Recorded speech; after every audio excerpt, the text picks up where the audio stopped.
Hi, once again, everybody. John Harber with you from Los Angeles. Welcome back to the Playa Vista Party Dog Show, only on YouTube.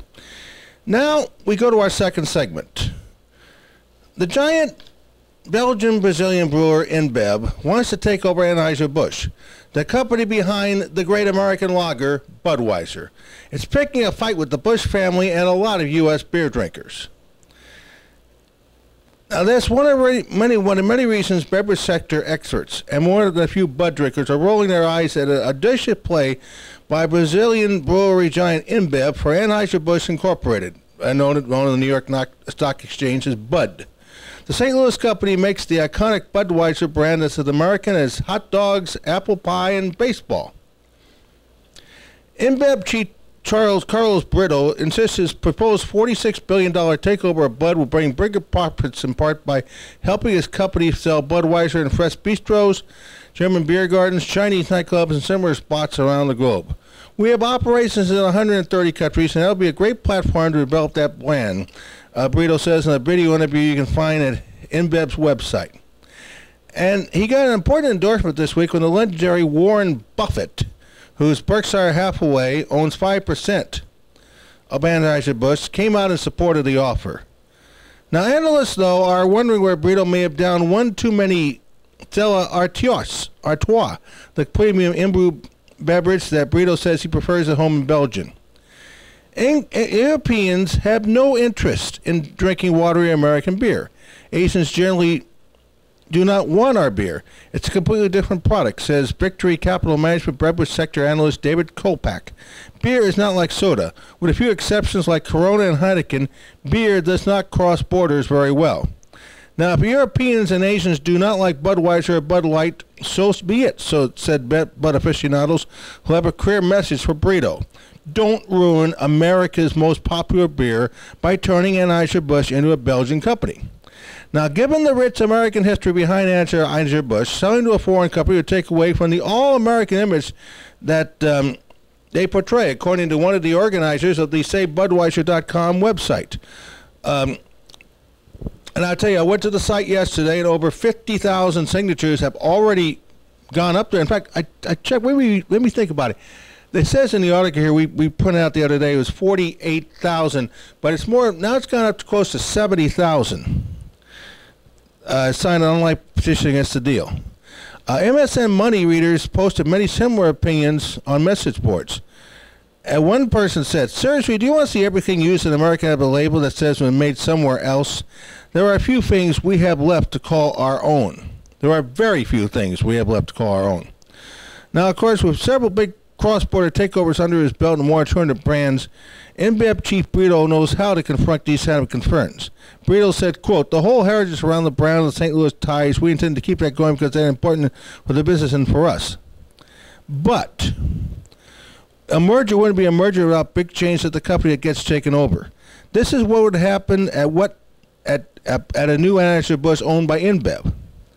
On the website, Brito headquarters says Anheuser-Busch headquarters will remain in St. Louis, and most importantly for Bud fans, Belgian brewmakers won't be allowed to mess with Bud because Budweiser, the beer, will continue to be brewed in the same breweries by the same people according to the same recipe. We understand that is key to the business, the brands, and the consumer, and therefore to us. But one analyst does not buy this.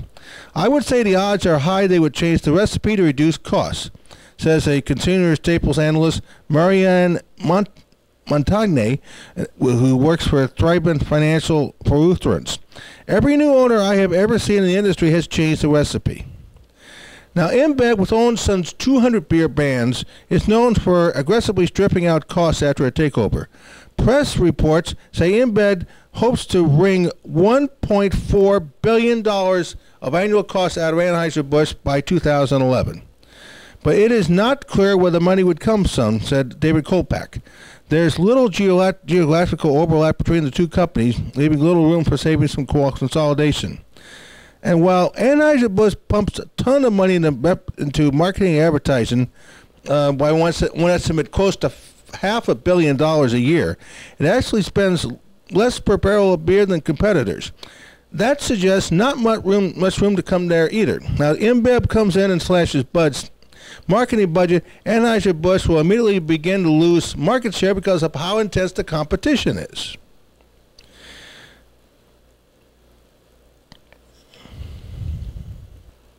Now, according to CNBC's David Faber, Anheuser-Busch has already begun preliminary talks with a Mexican brewer, Grupo Modelo. Now, in the meantime, it's not just the prospect of laying off the famed Clydesdales. One reason for the strength of Anheuser-Busch's network is that distributors agree to work exclusively with the beer giant. Slashing marketing costs may alienate distributors. Also,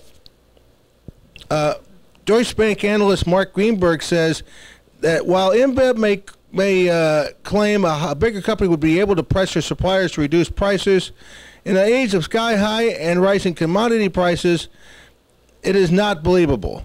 A bigger and a combined enterprise may need to do better than to say, now we're really big, give us a break. That's for sure. Now, what does InBev really see in Anheuser-Busch? Ann Gilpin of Morningstar reckons the Belgian company has its eye on Bud's prodigious free cash flow, about $2 billion last year, on total revenue above $16.6 billion. That money, says Gilpin, would fit right into InBev's game plan on investing to expand into emerging markets. After all, that's where the growth is these days, not a mature market like the U.S., when Anheuser-Busch is seeing an erosion in sales growth as drinkers turn to craft brews or hard alcohol. And sales of Anheuser-Busch brands by distributors declined 1.4% in the first quarter of 2008. Now, last year, the company shipped 104.4 million barrels of beer in the U.S., up just 1.3% from the 103 million barrels shipped in 2004. And the Busch family is really very much against this takeover bid.